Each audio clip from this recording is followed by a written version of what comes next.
Hi everyone. So இந்த வீடியோவில் என்ன பார்க்க போகிறோம் அப்படின்னா குவார்ட்டர்லி எக்ஸாமுக்கான போர்ஷன்ஸ் பார்க்க போகிறோம் for 12th standard. So first midterm almost உங்களுக்கு என்ன செஞ்சுருக்கோம் அப்படின்னா முடிஞ்சிருக்கும். ஸோ நெக்ஸ்ட்டு குவார்ட்டர்லி எக்ஸாம் தான் உங்களுக்கு என்ன செய்யப்போது வரப்போகுது. ஸோ அதுக்கு என்னென்ன போர்ஷன்ஸ் இருக்குது, எப்போ டேட் வந்து நம்ம எக்ஸ்பெக்ட் பண்ணலாம், குவார்ட்டர்லி எக்ஸாம் டேட் எப்போ இருக்கும் அப்படிங்கிறதையும் பார்ப்போம் இந்த வீடியோவில். நெக்ஸ்ட் வீடியோவில் நீங்கள் இந்த குவார்ட்டர்லி எக்ஸாமுக்கான ப்ரிப்பரேஷன் எப்படி இருக்கணும், உங்களோட ஸ்டடி பிளான் என்ன மாதிரி நீங்கள் வச்சுக்கலாம் அப்படிங்கிற வீடியோ நான் வந்து என்ன செய்கிறேன் நெக்ஸ்ட் வீடியோ அப்லோட் பண்ணுறேன். சரியா? ஓகே. ஸோ ஃபஸ்ட்டு டேட் அப்படின்னு பார்த்தீங்கன்னா இப்போ நம்மளுக்கு வந்து August 16 கரெக்டாக. ஸோ மோஸ்ட்லி செப்டம்பர் 3rd வீக்கில் வந்து உங்களுக்கு குவார்ட்டர்லி எக்ஸாம் இருக்கிறதுக்கு வந்து சான்சஸ் அதிகமாக இருக்குது. ஸோ ஆஃப்டர் செப்டம்பர் 2021 இல்லைனா செகண்ட் வீக் டு 3rd வீக்கில் என்ன செஞ்சுருவாங்க, ஸ்டார்ட் பண்ணிடுவாங்க. ஸோ மோஸ்ட்லி இப்போ நீங்கள் இருந்து பார்த்தீங்கன்னா ஒரு 1 month உங்களுக்கு என்ன செய்யும் அப்படின்னா குவார்ட்டர்லி எக்ஸாமுக்கு இருக்கும். ஸோ அந்த 1 monthல் நீங்கள் என்ன செய்யணும், படிக்கணும். அண்ட் போர்ஷன்ஸ் என்ன அப்படிங்கிறத டக்குன்னு பார்த்துடலாம். தமிழை பொறுத்தளவுக்கு 5 இயல் 1லேருந்து 5 வரைக்கும் இருக்குது. தென் இங்கிலீஷில் வந்து unit 1 to 4 first 4 units, prose poem supplementary எல்லாமே. தென் மேக்ஸில் வந்து ஃபஸ்ட்டு 6 யூனிட்ஸ் அப்படின்னா வால்யூம் 1 ஃபுல்லாகவே என்ன செய்து இருக்குது.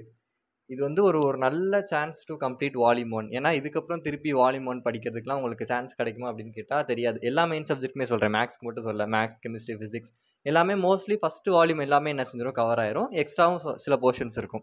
ஸோ அட்லீஸ்ட் நீங்கள் குவார்ட்டர்லிக்கு என்ன செய்யணும், வால்யூம் 1 நீங்கள் தரோ பண்ணிக்கிட்டீங்கன்னா நெக்ஸ்ட்டு ஹாஃப்லி வரும்போது வால்யூம் 2 படிச்சுட்டு பப்ளிக் எக்ஸாம் போகும்போது ரெண்டுமே உங்களால் என்ன செய்ய முடியும், ரிவைஸ் பண்ண முடியும். ஸோ அதனால் this is a very good chance to cover the volume 1 portions.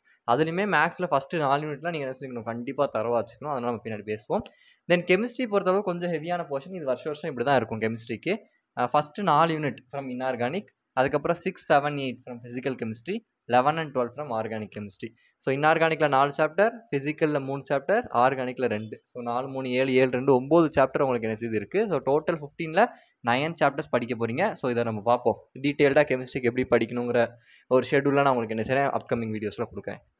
Then physics பொறுத்தளவுக்கு ஃபஸ்ட்டு 7 யூனிட்டு, அந்த 7வது யூனிட்டில் பாதி தான். ஸோ ஃபஸ்ட்டு 6 லெசன் உங்களுக்கு 6th லெசன் வரைக்கும் கம்ப்ளீட்டாக இருக்குது.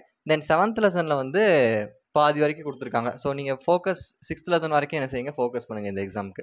தென் பயாலஜியை பொறுத்தளவுக்கு பயோ பாட்னியில் first 5 unit, plant tissue culture வரைக்கும். தென் சுவாலஜியில் 8th லெசன் வரைக்கும் ஃபஸ்ட்டு 8 யூனிட். ஸோ டோட்டலாக 13 லெசன் நீங்கள் என்ன செய்யணும், பயாலஜிக்கு படிக்கணும். கொஞ்சம் டிஃபிகல்ட் டாஸ்க் தான். கம்ப்யூட்டர் சயின்ஸ் பொறுத்தளவுக்கு ஃபஸ்ட்டு 10 லெசன் கொடுத்துருக்காங்க. So this is the portions for quarterly exam. So இந்த போர்ஷன்ஸை நீங்கள் எப்படி இந்த 1 monthல கவர் பண்ணலாம் அப்படிங்கிற ஸ்டடி பிளானோட நான் நெக்ஸ்ட் வீடியோவில் மீட் பண்ணுறேன். அண்ட் இந்த வீடியோக்கு எல்லோரும் லைக் கொடுத்துருங்க. தேங்க்யூ.